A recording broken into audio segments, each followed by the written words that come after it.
لو الفلوس ما جاتش بكرة هدعي عليك بالخراب. هدعي عليك بالخراب وهقول حسبي ونعم الوكيل فيك.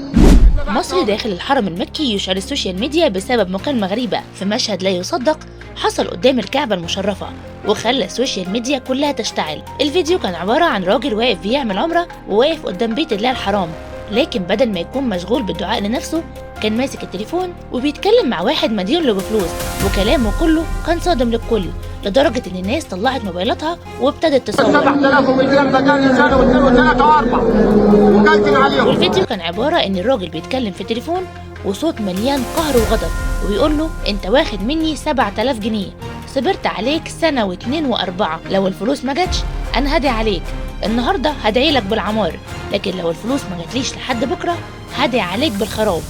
كل ده وهو واقف في أطهر بقاع الأرض.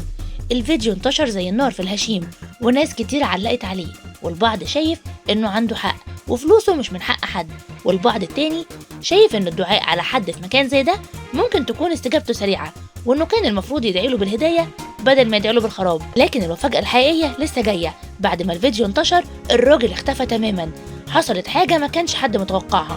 يا ترى ايه اللي جرى بعد المكالمة؟ وهل الراجل ده نفذ تهديده فعلا ودعا عليه ولا ايه اللي حصل؟ تابعونا عشان تعرفوا كل التفاصيل كاملة. 7200 مجال سنه واثنين وثلاثه واربعه وكلتن عليهم.